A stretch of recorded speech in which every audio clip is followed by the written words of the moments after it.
કેશોદ ગ્રામ્ય પંથકમાં સગા બાપે સગીર વયની દીકરીની માસુમિયતનો લાભ ઉઠાવી તેના પર નજર બગાડી તેની સાથે દુષ્કર્મ આચરવામાં આવતી હોવાની ઘટના સામે આવતા સમગ્ર પંથકમાં ચકચાર મચી જવા પામી છે। આ ઘટનામાં દીકરીએ કેશોદ પોલીસ સ્ટેશનમાં સગા બાપ વિરુદ્ધ દુષ્કર્મ અને પોક્સો સહિતની ફરિયાદ નોંધાવતા પોલીસે ફરિયાદીના પિતાને ઝડપી પાડવા ચક્રો ગતિમાન કર્યા છે। આમ હેવાન પિતાએ એકલતાનો લાભ પોતાની સગી દીકરી ઉપર દુષ્કર્મ આચરતા પિતા ઉપર ચોમેર ફિટકાર વરસી રહ્યો છે।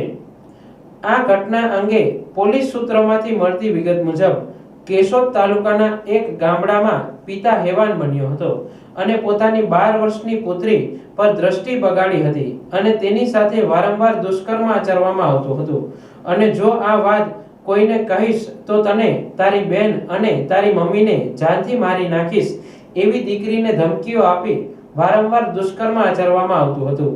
જેમાં પિતા એકલતાનો લાભ લઈ દીકરી સાથે ઘરની આસપાસમાં બહાર ગામ એમ વિવિધ સ્થળોએ લઈ જઈ તેની સાથે વારંવાર દુષ્કર્મ આચરતો હતો। આમ સગો બાપ વારંવાર દુષ્કર્મ આચરતો હોય સમજણ આવતા અંતે કંટાળી જઈ દીકરીએ તેના પરિવારને આપવીતી કહી હતી। બાદ આ સમગ્ર મામલો કેશોદ પોલીસ સ્ટેશને પહોંચ્યો હતો, જેમાં દીકરીએ પિતા વિરુદ્ધ ફરિયાદ નોંધાવતા પોલીસે દુષ્કર્મ અને પોક્સો હેઠળ ફરિયાદ નોંધી ફરિયાદીના પિતાને ઝડપી પાડવા ચક્રો ગતિમાન કર્યા છે।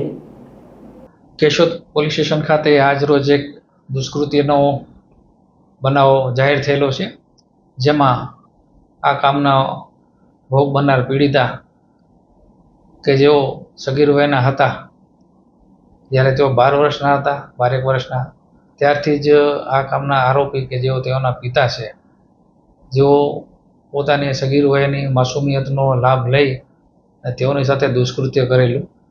ત્યારબાદ પણ અવારનવાર તેઓની બીજી પુત્રી તેમજ તેઓની પત્નીને મારી નાખશે તેવી ધમકી ભોગ બનનારને આપી અને તેઓ સાથે અવારનવાર દુષ્કૃત્યો કરતા રહેલા, જેને કારણે આ કામના ભોગ બનનાર તેનો ભોગ બનતા રહેલા અને આજરોજ તેઓ કેશોદ પોલીસ સ્ટેશન ખાતે આવતા તેઓ પોતાના પિતા વિરુદ્ધ દુષ્કૃત્યની ફરિયાદ આપતા કેશોદ પોલીસ સ્ટેશને આ કામના આરોપી વિરુદ્ધ ગુનો દાખલ કરી અને આગળની કાયદેસરની તપાસ હાથ ધરી છે। કઈ કઈ જગ્યાએ બનાવ બનતો?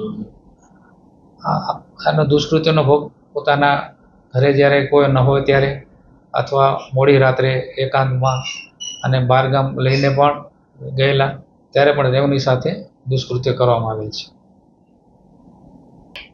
સમગ્ર મામલો કઈ રીતે પ્રકાશિત થયો? આજથી 2 દિવસ પહેલાં 2-3 દિવસ પહેલાં ભોગ બનનારે તેઓની માતા તેમજ અન્ય સગાવાલાને વાત કરતા આજરોજ તેઓ પોલીસ સ્ટેશન ખાતે આવી અને ફરિયાદ જાહેર કરેલ છે।